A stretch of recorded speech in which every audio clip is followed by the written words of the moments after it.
Hello guys, good evening. I am Atul Kumar from sciencewala.com। चलो बेटा, आज बहुत ही इम्पोर्टेंट चैप्टर आपका 10th क्लास एनसीईआरटी साइंस की है, बायोलॉजी की चैप्टर है। ये थर्ड चैप्टर है आपका।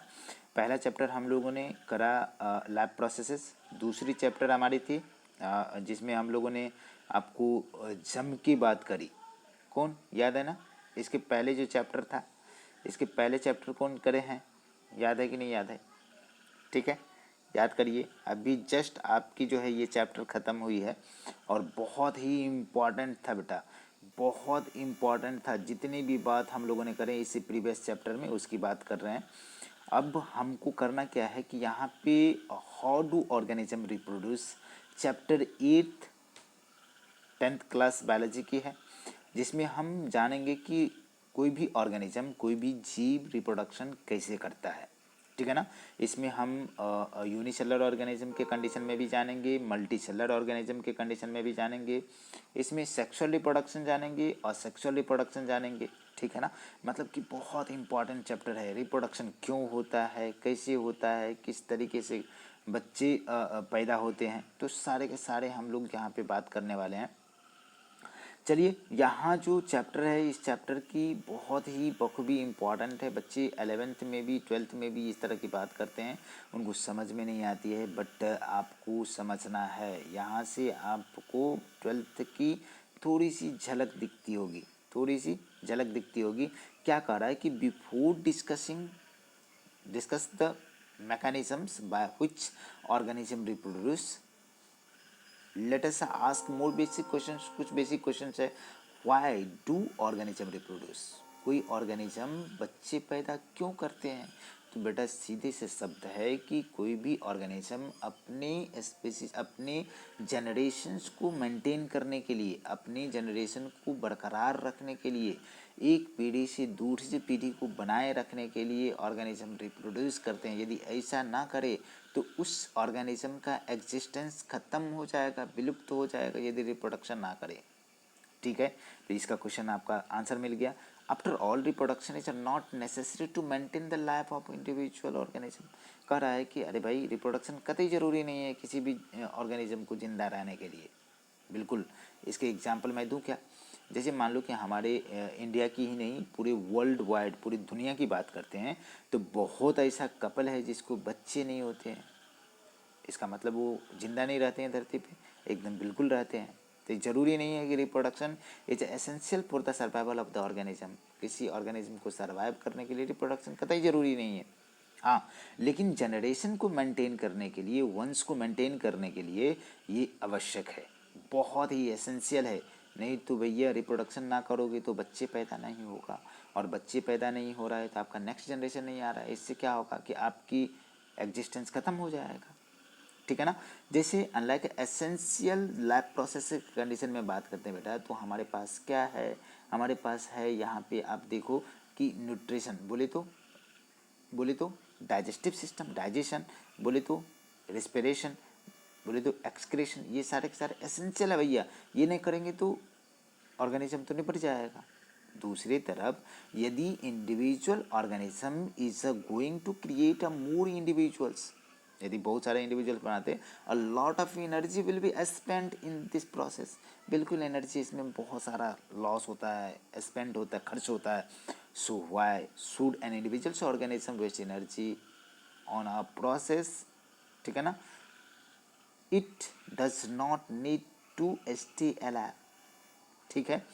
अब कह रहा है कि it will be interesting to discuss the possible answers in classroom. आप इसकी आंसर हमसे पूछ सकते, तो आपको मैंने बताया बहुत सारे बातें कि भैया यहाँ पे एनर्जी एक्सपेंड करना ज़रूरी है, क्योंकि भैया एनर्जी एक्सपेंड नहीं करेंगे तो हम बच्चे को प्रोड्यूस नहीं करेंगे, ताकि हमारा जनरेशन मेंटेन नहीं होगा। ठीक है ना? What ever the answer of this question, इस क्वेश्चन का आंसर कुछ भी हो, it is obvious to that we notice organisms because they reproduce. क्यों भैया? If there were to be only one or non reproducing member of the particular kind, it doubtful that we would have a notice its existence. ठीक है ना? इसके existence की सवाल है यहाँ पे। It is a large number of organism belonging to single species that bring them to our notice, ठीक है ना। अब हमें बात करना पड़ेगा कि बहुत सारे यहाँ पे जीव है जो यूनिसेलर मल्टीसेलर है, तो हर जीव को रिप्रोड्यूस करने की एबिलिटी है, कैपेसिटी है। How do we know that? हम जानते हैं कि दो different organism belongs to the same species. कैसे कह सकते हैं कि दो ऑर्गेनिज्म जो है सेम स्पेसीज की हो सकते हैं? तो भैया सीधा सा ऑप्शन है कि यदि दोनों को क्रॉस करवाते हैं, बच्चे पैदा करेंगे, तब समझ जाना कि दोनों क्या है, एक ही स्पेसीज है। लेकिन ये तो रिप्रोडक्शन के बाद पता चलेगा।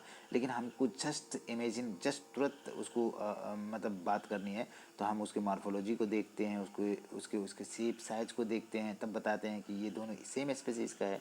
Usually we said because they look similar, एक दूसरे के जैसा है।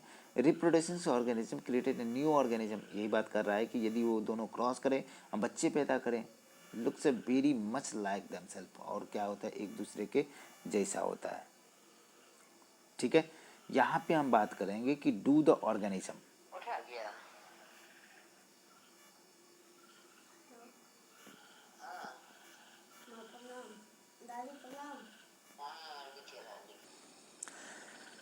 अब हमें बात करना पड़ेगा कि do organism created exact copy of themselves, मतलब कि क्या कोई ऑर्गेनिज्म क्या कर सकता है, अपने ही जैसे कॉपी बना सकता है? बिल्कुल ऑब्वियस सी बात है बेटा, ये होता है।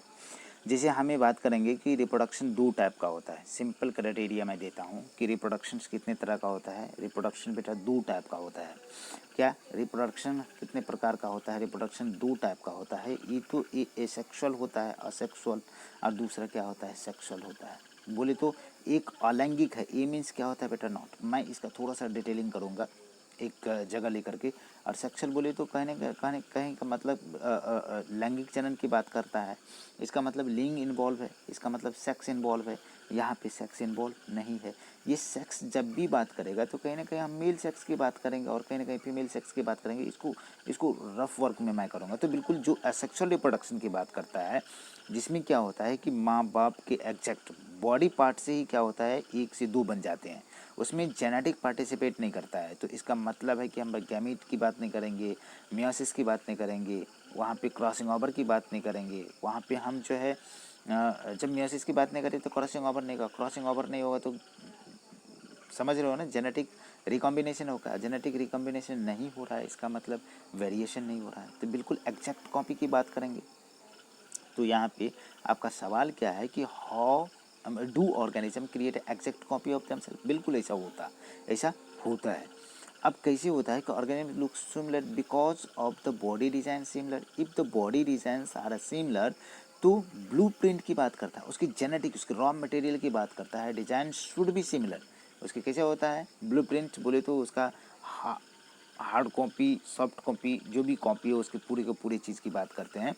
The reproduction is the must basic level to involve the making the copy of the blueprint of the body design.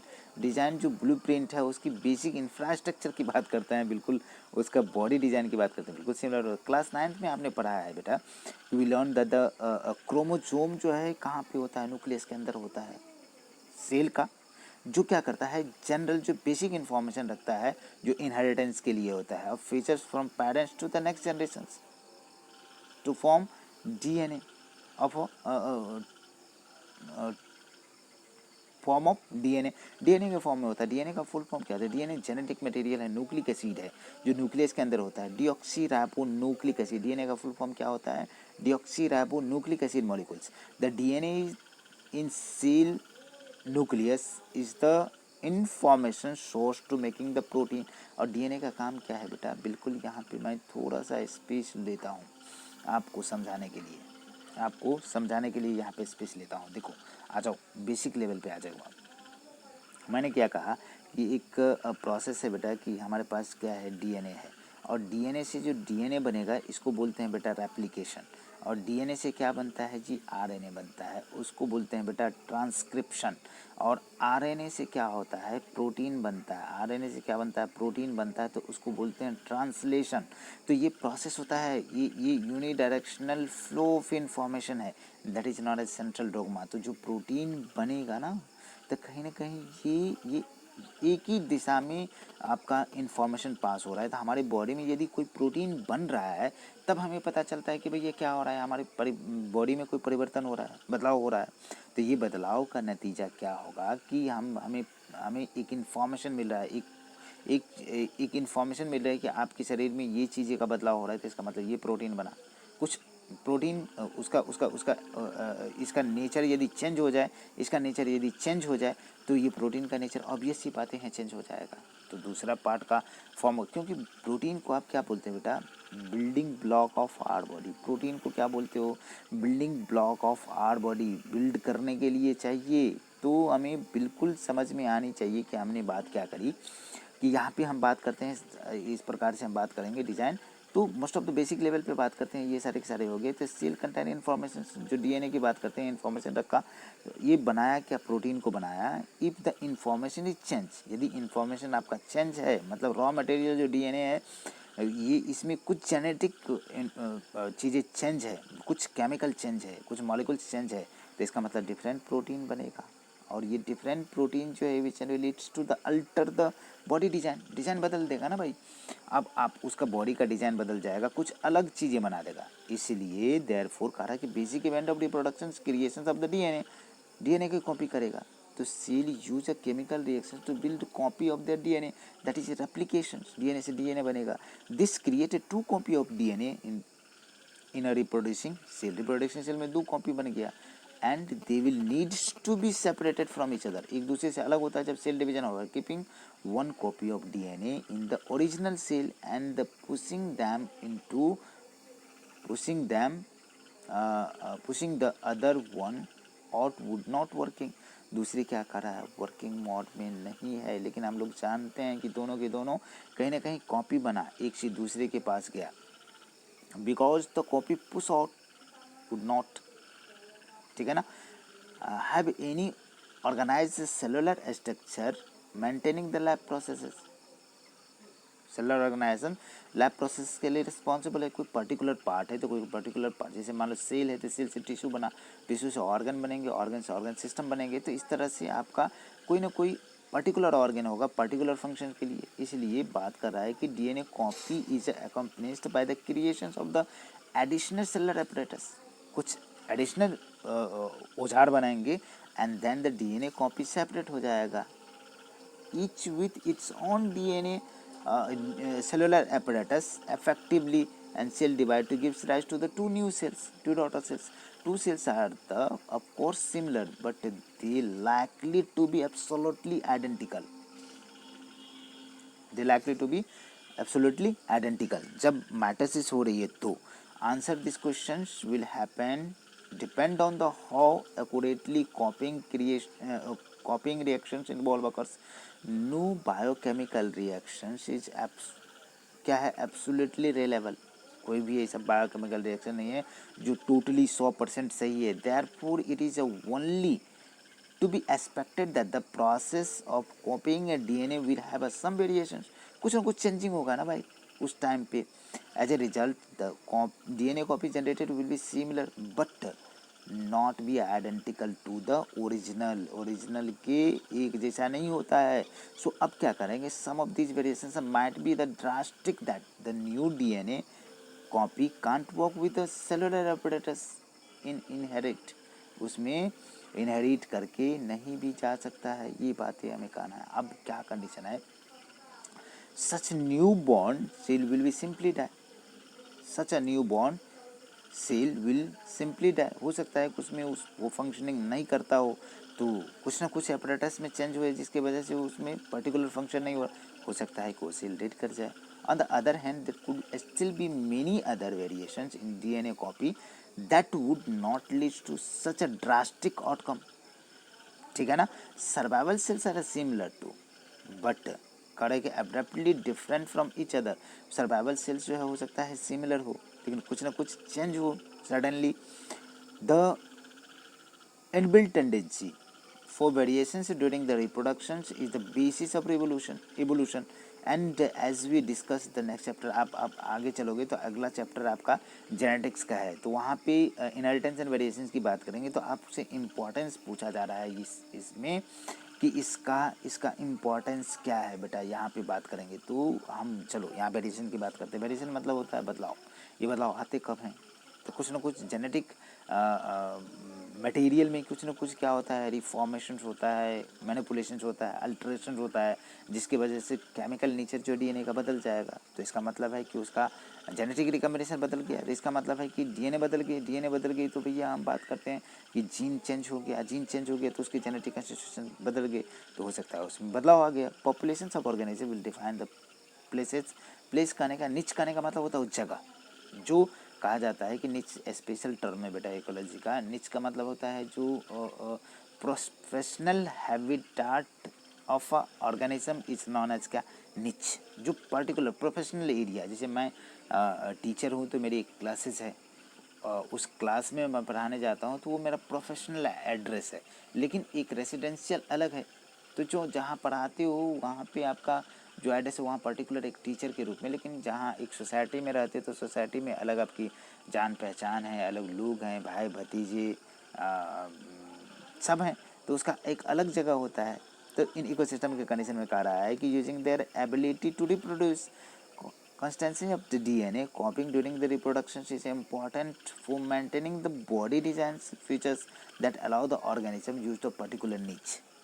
ठीक है ना, एक पर्टिकुलर नीच है। Reproduction is therefore link to the stability of the population of organism. बिल्कुल सही बात है कि रिप्रोडक्शन से एक ऐसा लिंक है जिसके जरिए हम क्या कर सकते हैं कि एक ऑर्गेनिज्म को स्टेबल कर सकते हैं, उसके पॉपुलेशन को। जबकि हम बात कर सकते हैं कि यहाँ पे निच की बात करते हैं, however niche change because the reason beyond the control of the organism. जैसे टेम्परेचर जो अर्थ की कभी अप डाउन होते रहता है, लेवल वाटर का हो सकता है कि ये भी वेरी कर सकता है, और therefore could be meteorites hit कर सकता है अर्थ को। To think a new example से if the population reproduce organism suited to a particular niche, ठीक है ना। एंड इफ नीच वर ड्रास्टिकली अल्टर्ड, हो सकता है कि नीच में कोई अल्टरेशन आ जाए, बदलाव आ जाए, population could be whipped out. अरे भाई हमारी जो पर्टिकुलर हैबिटेट है, हम हो सकता है वहाँ पे सडनली 100 डिग्री सेल्सियस बढ़ जाए टेम्परेचर, तो क्या आप सर्वाइव करोगे? बिल्कुल नहीं, ठीक है ना। तो उस जगह से उस पॉपुलेशन का क्या हो सकता है, सत्यानाश हो सकता है, निपट जाएगा। जबकि however if some variations were to be present in a few individuals in a population, कहा जाता है कि यदि कुछ वेरिएशंस आ जाए हमारे प्रेजेंट कुछ इंडिविजुअल पॉपुलेशंस में, तो there would be some chance of them to survive. हो सकता है कि कुछ वेरिएशन की वजह से सर्वाइव करें। इस प्रकार thus if there were a population of bacteria, मान लो कि living in a temperate water में, ठीक है। तो if water temperature were be increase by the global warming, बढ़ जाए, तो most of the bacteria would die. हो सकता है कि जो टेम्परेचर सेंसिटिव है वो क्या हो जाएंगे, मर जाएंगे। लेकिन जो टेम्परेचर को टॉलरेट कर लेगा वो सर्वाइव करेंगे। बट फ्यू वेरिएंट रेजिस्टेंस जो हीट का है वो क्या कर रहा है, सर्वाइव कर रहा है, ग्रो कर रहा है, आगे बढ़ रहा है। Variation is useful for the survival of species over time. हो सकता है कि वेरिएशन जो है सर्वाइवल यूजफुल हो सकता है किसी सर्वाइविंग ऑर्गेनिज्म को कुछ सर्टेन टाइम इंटरवल के बाद। तो यहाँ पे आपसे कुछ क्वेश्चन पूछा जाता है, what is the importance of DNA copy in reproduction. ये जेनेटिक इन्फॉर्मेशन कोडेड होते हैं जो एक जनरेशन से दूसरे जनरेशन में जाते हैं, उसको एक पर्टिकुलर कैरेक्टरिस्टिक फीचर्स देते हैं। Why is a variation beneficial the species but not necessarily for the individual के नहीं, पॉपुलेशंस के लिए है। Variation is beneficial for a species but not necessary for the individual, एक स्पीसीज के लिए, ठीक है। तो अब हम लोग जो है मोड ऑफ रिप्रोडक्शन की बात करेंगे। सिंगल ऑर्गेनिज्म में कैसे होते हैं, जो मल्टीसेलर है या वो जो है आपका यूनिसेलर है। तो चलो नेक्स्ट लेक्चर में हम लोग बात करते हैं, ठीक है। यदि आपको वीडियो अच्छे लगे तो लाइक शेयर सब्सक्राइब ज़रूर करें। Thank you.